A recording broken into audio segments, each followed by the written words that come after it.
The morning sun cast long shadows across the Rocky Mountains of Afghanistan as Lieutenant Commander Jake Morrison adjusted his rifle scope. His SEAL team had been tracking a high-value target for 3 days through some of the most dangerous terrain in the region. The mission was supposed to be straightforward: locate and eliminate Hassan Mahmoud, a bomb maker responsible for killing dozens of American soldiers.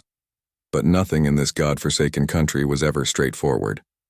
Morrison's team consisted of 6 highly trained operatives.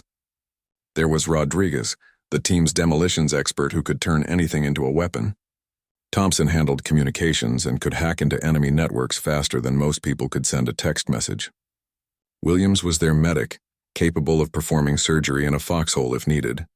Davis served as their heavy weapons specialist, carrying enough firepower to level a small building.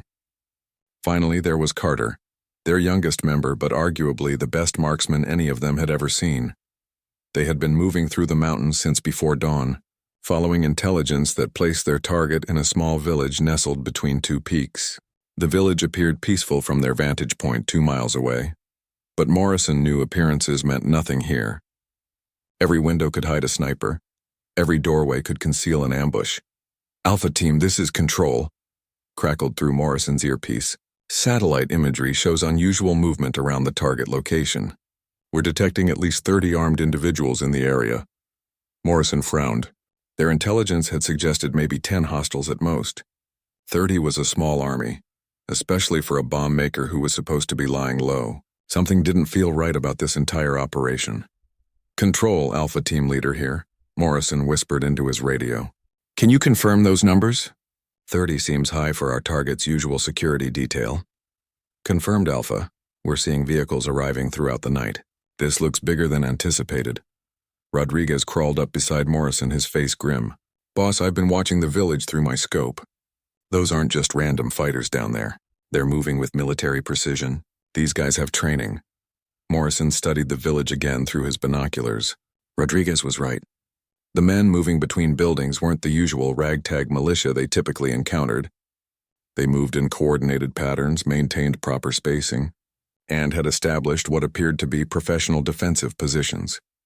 "Could be foreign fighters," Thompson suggested, monitoring radio chatter through his equipment. "I'm picking up communications in at least 3 different languages: Arabic, Pashto, and something that sounds like Chechen." The situation was deteriorating rapidly. What had started as a routine elimination mission was beginning to look like they had stumbled into something much larger. Morrison weighed their options. They could call for extraction and abort the mission, but Hassan Mahmoud was too valuable a target. The intelligence community had been hunting him for over 2 years. "Williams, what's our medical situation?" Morrison asked. "We're good on supplies, but if we get into a prolonged firefight with 30 hostiles, we're going to need more than bandages," Williams replied. Checking his medical kit, Davis hefted his machine gun. "I've got enough ammunition to keep them honest, but not enough to fight off an entire company." Morrison made his decision. "We proceed with the mission, but we modify our approach. Instead of a direct assault, we set up overwatch positions and wait for Hassan to show himself. Carter, find us the best sniper position with multiple escape routes." Carter studied the terrain through his scope, noting wind patterns and sight lines. After several minutes, he pointed to a ridge about 800 meters from the village.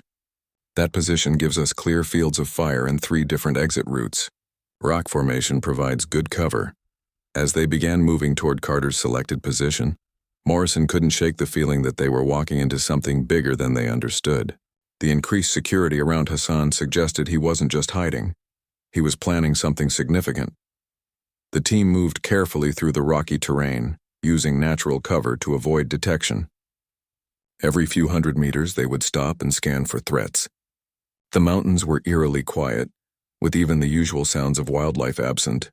"This feels wrong," Davis muttered as they approached their overwatch position. "Too quiet. Where are the shepherds, the kids playing, the normal village sounds?" Morrison had noticed the same thing. Afghan villages were typically bustling with activity, even in remote areas. This place felt like a ghost town, despite the presence of 30 armed men. As they settled into their position, Thompson began intercepting more radio traffic. "Boss, you need to hear this. They're not just talking about village security. I'm hearing references to convoys, supply routes, and something about a major operation planned for tomorrow. The pieces began falling into place in Morrison's mind. Hassan wasn't just hiding in this village. He was using it as a staging area for something big. The increased security, the foreign fighters, the unusual radio chatter. It all pointed to a major terrorist operation in the planning stages. Control. This is Alpha Team Leader. Morrison radioed. We may have stumbled onto something larger than anticipated. Request immediate intelligence analysis on all terrorist activity planned for the next 48 hours in this region. Stand by. Alpha. While waiting for Control's response, Morrison positioned his team for optimal coverage of the village. Carter took the primary sniper position, while Rodriguez and Davis set up supporting fire positions. Thompson continued monitoring communications while Williams prepared their medical station. The sun climbed higher, and the temperature began rising. In a few hours, the midday heat would make their current position nearly unbearable, but they needed to maintain visual contact with the village until Hassan appeared. Alpha Team. Control here, came the urgent voice through Morrison's earpiece. Intelligence confirms your suspicions. We believe Hassan is coordinating a major attack on a NATO supply convoy scheduled to pass through the area tomorrow morning. The convoy is carrying medical supplies for 3 forward operating bases. Morrison's jaw tightened. If Hassan succeeded in destroying that convoy, hundreds of wounded soldiers would go without critical medical care. The mission had just become much more than eliminating one bomb maker. They were now the only thing standing between 30 terrorists and a catastrophic attack on American forces. The stakes had been raised, and Morrison's small team was about to face odds that would challenge even their elite training. Hours passed as Morrison's team maintained their surveillance of the village below. The heat had become oppressive, and each team member had consumed most of their water supplies. Through their scopes, they watched as more armed men arrived throughout the afternoon, bringing the total number of hostiles to nearly 40. Boss, we've got movement in the main building, Carter whispered, his eye pressed against his rifle scope. I count 6 individuals entering what looks like the village elder's house. One of them matches Hassan's description from our briefing photos. Morrison adjusted his binoculars and focused on the building Carter had identified. Sure enough, a bearded man in his 40s, wearing traditional Afghan clothing, but moving with the confidence of a military commander, was visible through one of the windows. That's our target, Morrison confirmed. Thompson, any change in radio chatter? Affirmative. They're discussing final preparations for tomorrow's operation. I'm hearing references to explosive charges, timing devices, and position coordinates that match the convoy route intel provided. The situation was becoming clearer, but more complex by the hour. Hassan wasn't just planning to attack the convoy. He was orchestrating an elaborate ambush involving multiple teams positioned along several miles of mountain road. The convoy wouldn't stand a chance against such a coordinated assault. Control Alpha Team Leader, Morrison radioed. We have positive identification of Hassan Mahmoud. However, we're now tracking approximately 40 hostiles preparing for a major convoy ambush. Request immediate support for elimination of this threat.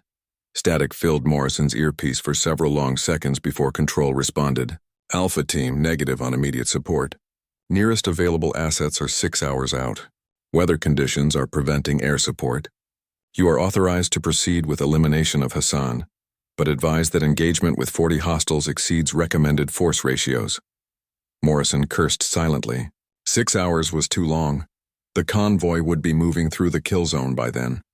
His team would have to find a way to neutralize the threat with the resources they had available. Rodriguez, what kind of explosives are you carrying? Standard breaching charges, some C4 and a few claymore mines. Nothing that could take out 40 fighters in one shot, but enough to cause some serious chaos if placed strategically. Morrison studied the village layout again. The buildings were clustered tightly together, with narrow streets connecting them. Most of the fighters were concentrated in 3 main buildings, while sentries were posted at various points around the village perimeter. Here's what we're going to do, Morrison explained to his team. Rodriguez, you're going to infiltrate the village after dark and place charges on the 3 main buildings. Thompson, you'll continue monitoring communications and provide updates on enemy positions. Davis, you and Williams will provide covering fire from this position. Carter and I will move to a secondary position for crossfire capability. Boss, that's a lot of moving parts for a team our size, Williams pointed out. If any one element goes wrong, we're looking at a fighting retreat through 40 miles of hostile territory. Morrison nodded grimly. Williams was right, but they didn't have many options. The convoy attack had to be stopped, and they were the only asset in position to do it. As evening approached, the team made their final preparations. Rodriguez checked and rechecked his explosive charges, calculating optimal placement for maximum effect. Carter cleaned his rifle and verified his scope settings for the different engagement ranges they might encounter. Thompson continued intercepting radio traffic, building a detailed picture of enemy positions and patrol schedules. Alpha Team, this is Control, came an unexpected transmission. Be advised that convoy departure has been moved up due to weather concerns. They're now scheduled to enter your area at 600 hours tomorrow instead of 800. Morrison felt his stomach drop. They had just lost 2 hours of preparation time. The mission timeline was becoming impossibly tight. Rodriguez, can you be in position by midnight? Affirmative, but it's going to be close. These guys have established a pretty tight perimeter. I'm going to need some kind of distraction to get past their sentries. Morrison considered their options. Any distraction significant enough to pull sentries away from their posts would alert the entire village to their presence. But without a distraction, Rodriguez would never make it past the perimeter undetected. Carter, how confident are you about taking out sentries at this range? Carter studied the village through his scope, noting the positions of the guards visible from their current location. I can see 3 sentries from here. Clean shots on all 3, but the sound will carry. Once I start shooting, we're committed to a full engagement. Then we modify the plan. At 2300 hours, Carter begins eliminating sentries. Rodriguez uses the confusion to infiltrate and place charges. The rest of us provide covering fire and prepare for immediate extraction once the charges detonate. It wasn't an elegant plan, but it was their best option given the circumstances. Morrison checked his watch. They had 4 hours until the operation began. As darkness fell over the mountains, the village below came alive with activity. Oil lamps and electric lights illuminated the buildings where Hassan's men were conducting their final preparations.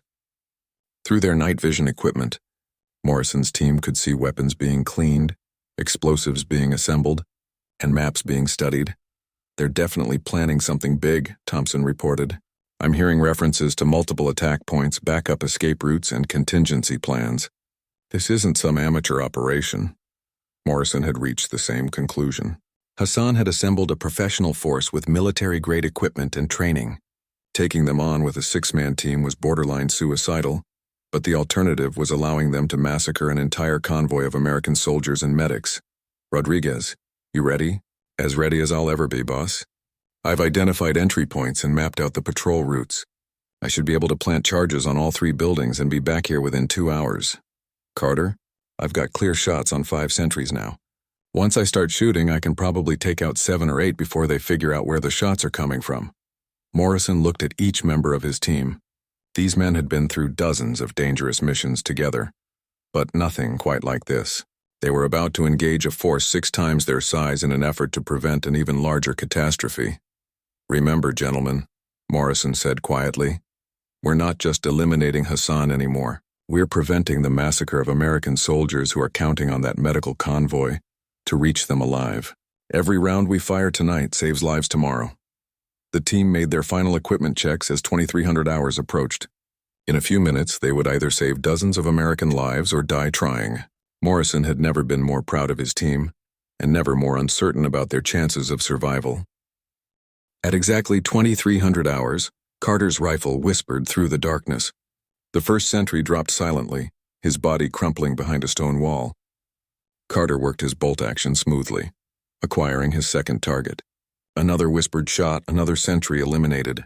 By the time the 3rd guard fell, Rodriguez was already moving down the mountainside like a ghost. Morrison watched through his night vision as Rodriguez navigated the rocky terrain with practiced stealth. The demolitions expert had blackened his face and wore dark clothing that made him nearly invisible in the shadows. He moved in short bursts, timing his movements with the wind to mask any sounds. Contact, Thompson whispered urgently. I'm hearing radio chatter about missing sentries. They're starting to get suspicious. Carter continued his methodical elimination of guards. His 4th shot took down a sentry near the village's main entrance, giving Rodriguez a clear path to the first target building. The fifth shot eliminated a roving patrol guard who had been moving dangerously close to Rodriguez's infiltration route. "Rodriguez is at Building 1, Morrison reported quietly, watching his demolitions expert disappear into the shadows beside Hassan's suspected location. "Time to charge his placement? 3 minutes per building if everything goes smooth," Rodriguez's voice crackled through the radio. "But they're starting to notice the missing guards. I can hear them calling out." Morrison could see the increased activity in the village below.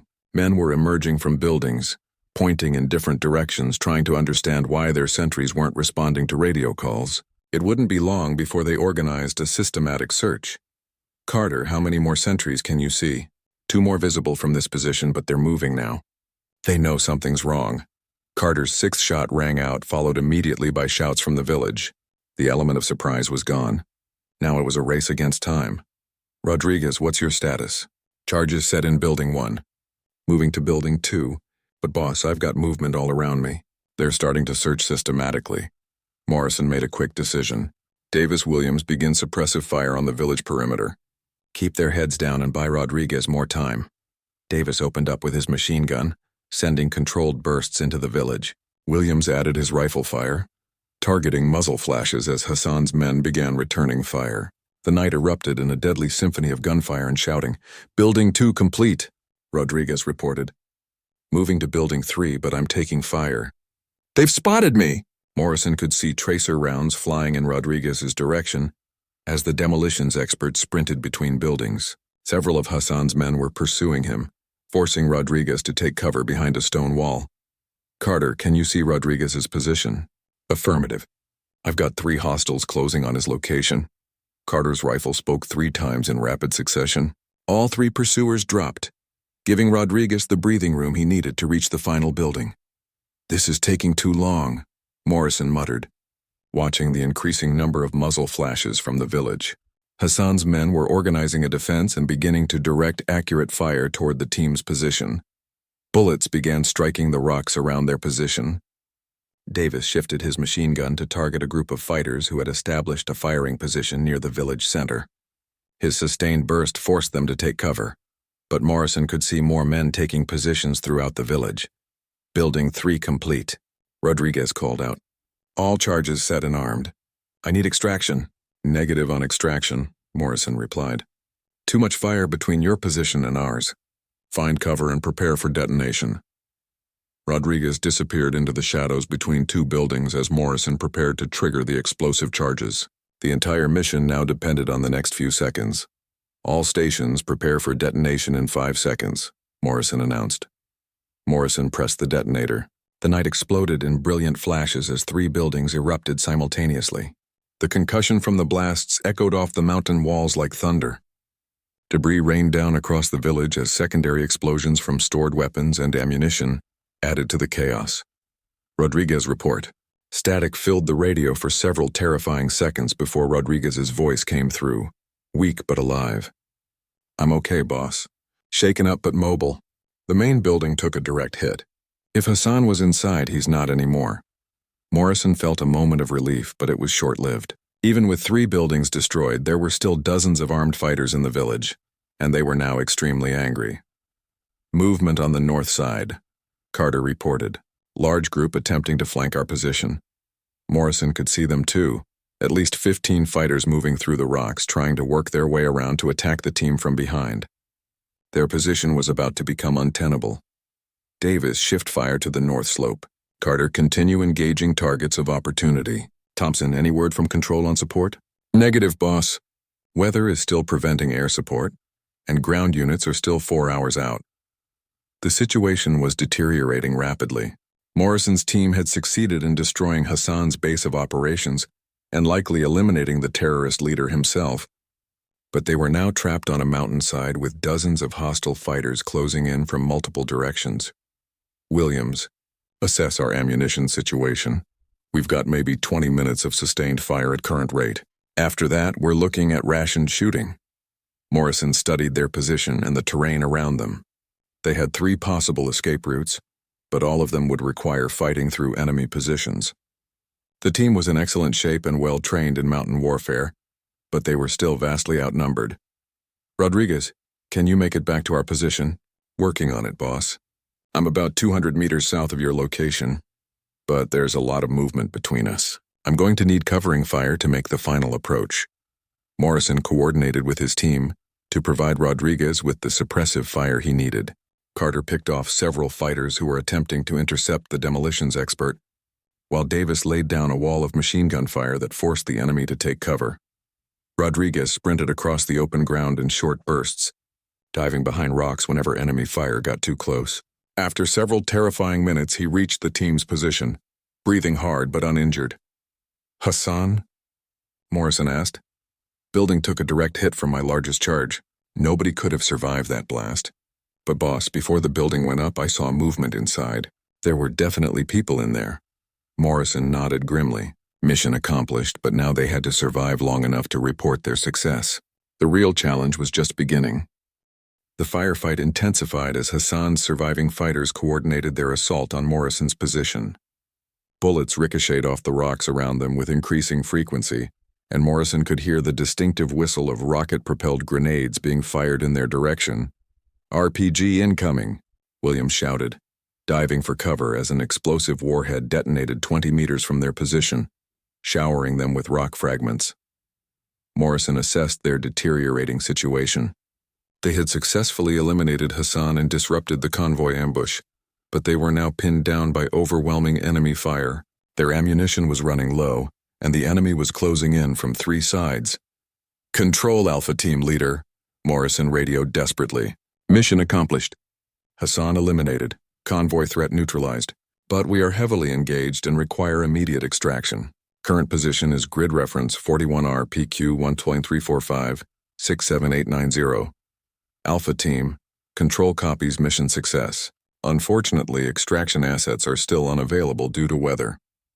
You are advised to evade and extract to alternate pickup zone Delta, approximately 15 kilometers north of your current position. 15 kilometers through hostile territory with limited ammunition and dozens of enemy fighters pursuing them. Morrison had led his team through difficult situations before, but this was shaping up to be their ultimate test. "Davis, how much ammunition for the machine gun?" 300 rounds, maybe less. At current rate of fire, that's about 10 minutes of coverage. Morrison studied the terrain through his night vision equipment. Their current position provided good defensive cover, but it was essentially a trap. They needed to break contact and begin moving toward the extraction point while they still had the ammunition to fight their way out. "Here's the plan," Morrison announced to his team. "We're going to execute a fighting withdrawal toward extraction point Delta. Rodriguez, you lead the way and navigate. Thompson, continue monitoring enemy communications and give us updates on their movements. Carter, you provide overwatch and cover our retreat. Davis and Williams alternate between covering fire and movement. I'll coordinate and watch our 6. The team began their dangerous withdrawal, moving in short bounds while maintaining suppressive fire on the pursuing enemy forces. Rodriguez led them through a maze of rocky terrain, choosing routes that would provide maximum cover while still allowing progress toward the extraction point. Enemy radio chatter indicates they're organizing pursuit teams, Thompson reported as they paused behind a large boulder formation. They're also discussing the convoy attack. Sounds like they're still planning to proceed with a modified version of the operation. Morrison's heart sank. Even with Hassan dead and their main staging area destroyed, the remaining terrorists were determined to attack the medical convoy. The team's sacrifice would be meaningless if the convoy was still destroyed. "What kind of modified operation?" Morrison asked. "Smaller scale, but they're talking about a secondary ambush site further up the convoy route, maybe 15 or 20 fighters instead of 40. Morrison made a quick decision that went against every survival instinct he possessed. "We can't let them attack that convoy. Change of mission. We're going to intercept and eliminate the secondary ambush team. Boss, with respect, we're almost out of ammunition and being pursued by dozens of hostiles," Williams pointed out. "Going after another target is suicide. Those medical supplies are critical for wounded soldiers at 3 different bases," Morrison replied firmly. "If we don't stop this secondary attack, people die. That's not happening on my watch."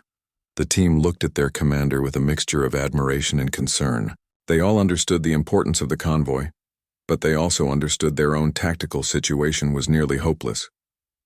"Thompson, Can you determine the location of this secondary ambush site? Thompson listened carefully to the radio chatter for several minutes before responding. Best I can tell, they're talking about a position near the old bridge crossing about 8 kilometers from here. They're planning to move out within the hour, Morrison calculated quickly. 8 kilometers of mountain terrain while being pursued by hostile forces, followed by an engagement with 15 to 20 fresh enemy fighters, all with critically low ammunition supplies. The odds were astronomical. Rodriguez, what's the fastest route to the bridge crossing? Rodriguez consulted his map and GPS device. There's an old goat trail that runs along the ridgeline. Dangerous in the dark, but it would cut our travel time in half. Problem is, it's exposed.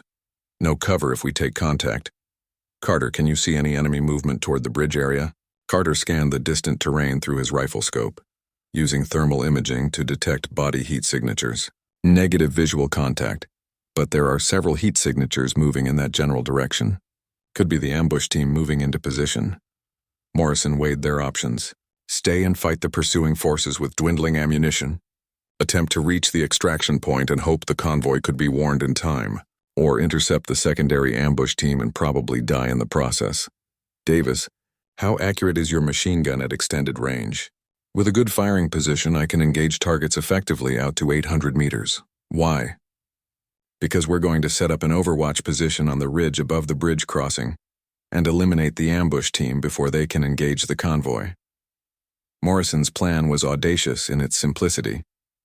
Instead of running from the fight, they would position themselves to engage both the pursuing forces and the secondary ambush team simultaneously. It was tactically unsound and probably suicidal, but it offered the best chance of ensuring the convoy's safety. Boss, I've got to ask, Rodriguez said quietly. What happens if we don't make it out of this one? Morrison looked at each member of his team. These men had followed him through dozens of dangerous missions, trusting his judgment and leadership. Now he was asking them to follow him into what appeared to be a suicide mission. Then we make sure the convoy gets through. Morrison replied simply, That's what we do. That's who we are. The team spent several minutes checking their equipment and redistributing ammunition to ensure maximum effectiveness. Each man carried enough supplies for maybe one more sustained firefight before they would be reduced to fighting with sidearms and knives. Control, Alpha Team Leader, Morrison radioed. Be advised we are moving to intercept secondary ambush team threatening the convoy. Recommend convoy departure be delayed until we can confirm threat elimination. Alpha Team negative on convoy delay. Convoy is already en route and cannot be recalled. You are advised to proceed to extraction point as planned. Morrison switched off his radio. Control was following proper procedure, but Morrison knew his team was the convoy's only hope. The official chain of command would classify his decision as insubordination, but Morrison had never been one to follow orders that would result in American casualties when he had the power to prevent them. Gentlemen, we're officially off the reservation. Anyone who wants to head for the extraction point is free to go. No questions asked. Not one member of his team moved toward the extraction route. They would follow their commander into hell if necessary, and tonight that loyalty might be put to the ultimate test. The team moved through the darkness along the treacherous goat trail, each step a calculated risk on the narrow path carved into the mountainside. Below them, the valley stretched into black emptiness, while above, loose rocks threatened to give way under their weight. Morrison could hear their pursuers in the distance, flashlight beams dancing across the rocks as Hassan's remaining fighters attempted to track them. Movement ahead, Carter whispered, holding up his fist to signal a halt. Through his rifle scope, he could see figures moving into position near the bridge crossing 800 meters below. Looks like the secondary ambush team. I count 12 individuals setting up fighting positions. Morrison studied the tactical situation through his binoculars. The bridge crossing was a natural choke point where the mountain road narrowed to cross a deep ravine. Anyone controlling that position could easily stop or destroy the medical convoy. The enemy fighters were positioning themselves in the rocks above the road, creating a perfect kill zone. Time to convoy arrival? Morrison asked Thompson. Based on their last reported position? Maybe 45 minutes, Thompson replied. Monitoring military radio frequencies. Rodriguez, can we get into position to engage them from this ridge? Rodriguez studied the terrain and calculated distances. It's possible, but we'd be shooting downhill at extreme range. Plus, once we open fire, those fighters pursuing us will have our position marked. We'll be caught between two enemy forces. Morrison nodded grimly. The tactical situation was becoming impossible, but the convoy was counting on them whether they knew it or not. Dozens of wounded soldiers at forward operating bases needed those medical supplies to survive. "Here's what we're going to do," Morrison announced. "Carter, you're going to move to that outcropping about 200 meters ahead. Best sniper position with clear fields of fire on the bridge. Rodriguez and Davis set up supporting positions with overlapping fields of fire. Thompson, continue monitoring all radio frequencies, enemy and friendly. Williams, establish our aid station here and be prepared for casualties." "Boss, what about the pursuit team?" Williams asked. "I'm going to delay them while you set up the ambush. Once Carter starts shooting, I'll rejoin the team for the main engagement." Morrison's plan required him to remain behind and engage their pursuers alone, while his team moved into position. It was dangerous, but it was the only way to prevent the enemy from flanking them during the bridge engagement. "Sir, with respect, that's a terrible plan," Rodriguez said bluntly. "You're talking about engaging maybe 20 fighters by yourself. I'm not planning to win a firefight, just delay them long enough for you to get set up. I'll use the terrain and fall back to your position once you're ready." Morrison checked his ammunition one final time. 3 magazines for his rifle and his sidearm. Not much for a delaying action against overwhelming odds, but it would have to be enough. The team reluctantly began moving toward their assault positions, while Morrison prepared for his solo delaying action. He selected a defensive position among the rocks that offered good cover and multiple escape routes. Through his night vision equipment, he could see the pursuit team approaching along the same trail his team had used. Morrison waited until the enemy fighters were within effective range before opening fire. His first shots dropped 2 men and sent the others diving for cover. The confined space of the mountain trail worked in his favor, preventing the enemy from using their numerical advantage effectively. "Contact rear," Morrison radioed to his team. "Beginning delaying action. Proceed with mission." Morrison continued engaging the pursuit team, using carefully aimed shots to keep them pinned down while slowly falling back toward his team's position.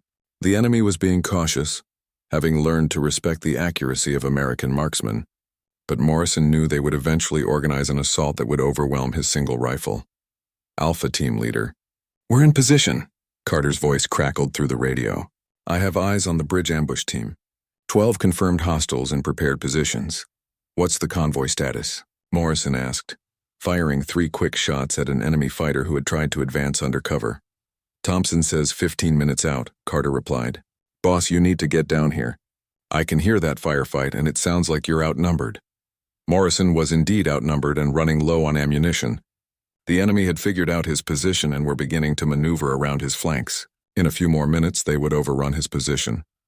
"Beginning movement to your location," Morrison radioed, firing his last magazine into the rocks where he could see muzzle flashes. "Be ready to provide covering fire."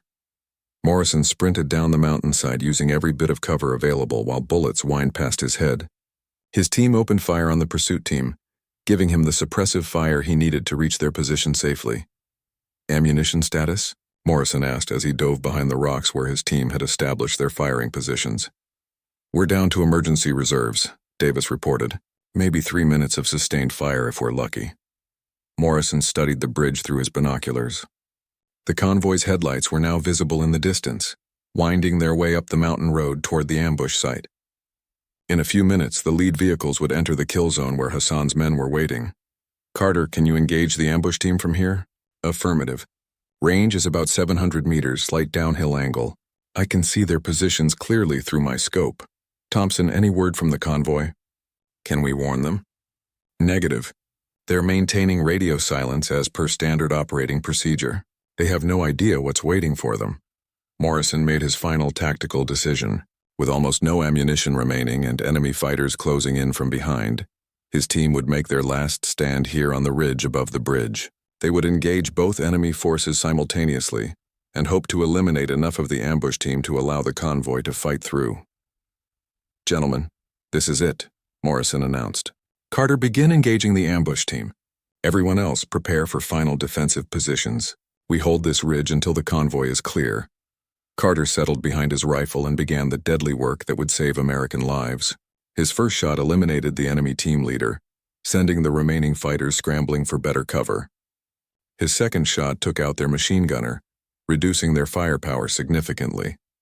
The pursuing enemy fighters reached the ridge just as Carter was engaging the bridge ambush team. Morrison's team found themselves fighting on two fronts with virtually no ammunition remaining. But they held their positions, determined to complete their mission regardless of the cost. In the distance, Morrison could see the convoy approaching the bridge, unaware that their lives depended on 6 exhausted Navy SEALs making their last stand on a rocky ridge in the mountains of Afghanistan.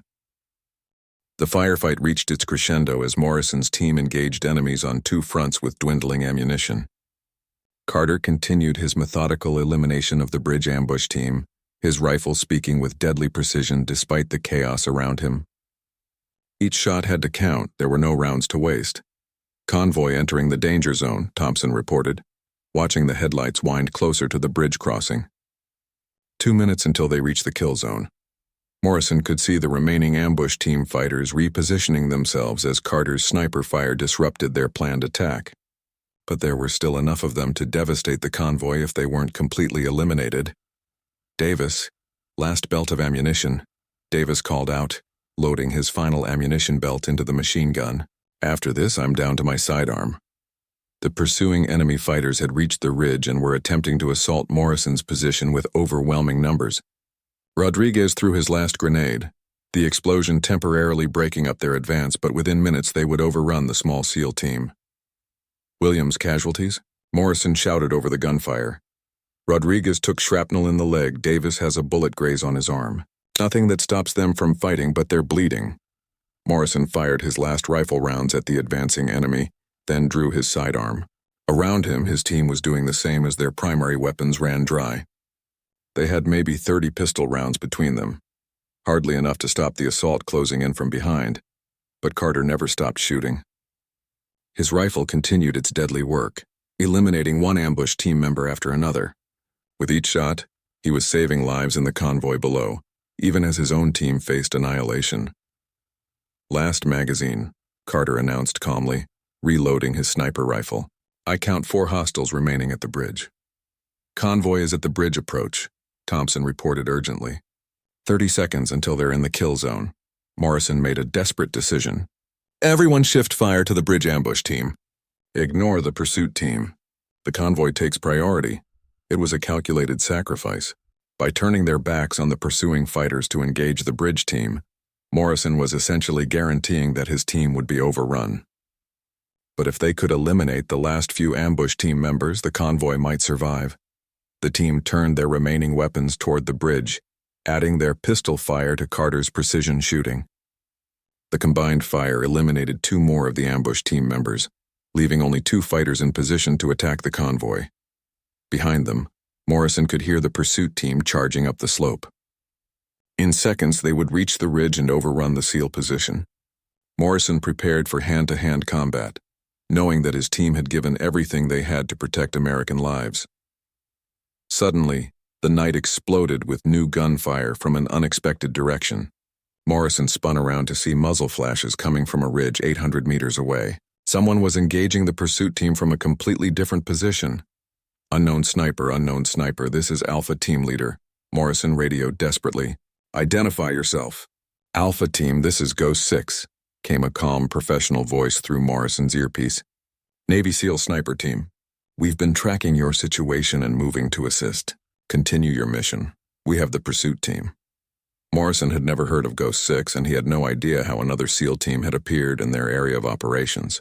But the precision fire coming from the distant ridge was systematically eliminating the fighters who had been about to overrun his position. Carter, finish the bridge team, Morrison ordered. Carter's rifle spoke twice more. The last 2 ambush team members dropped just as the convoy's lead vehicle entered what should have been the kill zone.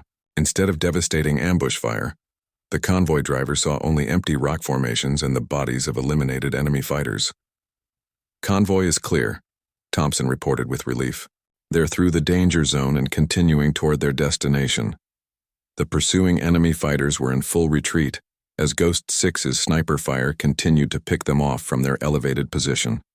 Morrison's team had survived what should have been a suicide mission, and the medical convoy was safe. Ghost 6, Alpha Team Leader, Morrison radioed. Thanks for the assist. What's your status and mission? Alpha Team. We've been operating in this area for the past week, tracking terrorist networks. We intercepted your radio traffic and moved to provide support. Mission accomplished on our end. Morrison looked around at his exhausted team. Rodriguez was bandaging his shrapnel wounds while Davis wrapped his bullet graze. Thompson was monitoring radio frequencies to ensure no other threats were developing. Carter was cleaning his rifle with the methodical precision that had saved dozens of lives tonight. Williams was treating everyone's minor injuries with their remaining medical supplies. Control, Alpha Team Leader. Morrison radioed. Mission complete. Hassan eliminated. Convoy ambush prevented. Medical supplies en route to destination. Request immediate extraction for wounded personnel. Alpha Team, Control copies mission success. Weather is clearing. Extraction assets are now available. Proceed to extraction point Delta for pickup in 2 hours. As Morrison's team began their movement toward the extraction point, he reflected on the night's events. They had accomplished their mission against overwhelming odds, but they had also been saved by the mysterious Ghost 6 team at the critical moment. Ghost 6, Alpha Team Leader. Morrison radioed. Will we see you at extraction? Negative, Alpha Team. We have ongoing operations in this area. Good luck and safe travels. Morrison never learned the true identity of Ghost 6 or how they had appeared at exactly the right moment to save his team. In the world of special operations, some mysteries were never solved. What mattered was that American lives had been saved and the mission had been accomplished. The convoy reached its destination safely, delivering critical medical supplies to wounded soldiers at 3 forward operating bases. Hassan's terrorist network was disrupted, and a major attack on American forces had been prevented. But as Morrison's team moved through the darkness toward their extraction point, they knew that somewhere in the mountains, other warriors like themselves were continuing the fight, protecting American lives from the shadows. 2 hours later, Morrison's team reached extraction point Delta as the first hints of dawn painted the eastern mountains in pale gold. The sound of approaching helicopters echoed off the valley walls, bringing the promise of safety and medical treatment for their wounded. Rodriguez limped along with Thompson's support, his leg wound more serious than he had initially admitted. Davis cradled his injured arm but maintained his vigilant watch for threats. Carter carried his rifle with the same careful attention he had shown throughout the night, while Williams monitored everyone's condition with professional medical concern. Bird inbound 2 minutes, Thompson reported, establishing radio contact with the extraction aircraft. Morrison used those final minutes to conduct an after-action review with his team. In the military, every mission generated lessons that could save lives in future operations. Assessment? Morrison asked his team. We got lucky, Rodriguez said bluntly. Without Ghost 6 showing up when they did, we'd all be dead right now. Lucky or not, we completed the mission, Carter pointed out. Hassan is eliminated, the convoy got through, and American soldiers are going to receive the medical care they need. Morrison nodded, but he was troubled by questions that might never be answered. Who was Ghost 6? How had they known about Morrison's team's situation? Why had they been operating in the same area without coordination through normal channels? The extraction helicopters appeared over the ridge, their rotors thundering as they descended toward the team's position. Morrison could see door gunners scanning for threats while the pilots maneuvered to land on the rocky terrain. Alpha Team, this is Dustoff 7-1. Came the pilot's voice through Morrison's headset. We have you visual. Prepare for immediate extraction. As the team loaded onto the helicopters, Morrison took one last look at the mountains where they had spent the most harrowing night of their military careers. Somewhere in those peaks, Ghost 6 was still operating, still protecting American interests from threats that most people would never know existed. During the flight back to base, Morrison's team received updates on the mission's aftermath. The convoy had successfully delivered medical supplies to all 3 forward operating bases, enabling doctors to save the lives of 17 wounded soldiers, who had been waiting for critical medications and surgical supplies. Intelligence analysts confirmed that Hassan Mahmoud had been killed in the explosion of the main building, along with several key lieutenants in his organization. The terrorist network's planned expansion of operations had been disrupted, potentially saving hundreds of lives over the coming months. Control to Alpha Team Leader, came a message through Morrison's headset. Upon return to base, report immediately for debriefing with intelligence officers. There are questions about unidentified friendly forces in your area of operations. Morrison wasn't surprised. The military bureaucracy would want detailed explanations about Ghost Six's involvement in the mission. But Morrison suspected that no amount of investigation would reveal the true identity of the sniper team that had saved their lives. Back at the base, Morrison's team was immediately separated for individual debriefings. Intelligence officers, medical personnel, and commanding officers all wanted detailed accounts of the night's events. Rodriguez and Davis were sent to the base hospital for treatment of their wounds, while the rest of the team spent hours answering questions about every aspect of the mission. "Tell me about this Ghost Six team," the intelligence officer pressed Morrison during his debriefing. "How did they know your location? What was their mission in that area?" "Sir, I can only report what I observed," Morrison replied carefully. "At approximately 02:45 hours, when my team was about to be overrun by pursuing hostile forces, accurate sniper fire from an elevated position eliminated multiple enemy targets. The sniper identified himself as Ghost Six and claimed to be a Navy SEAL sniper team, operating independently in the area. We have no record of any SEAL teams designated as Ghost Six operating in that sector," the intelligence officer continued.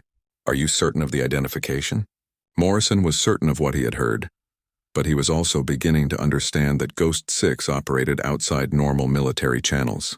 Perhaps they were a classified unit whose operations were compartmentalized above his security clearance level.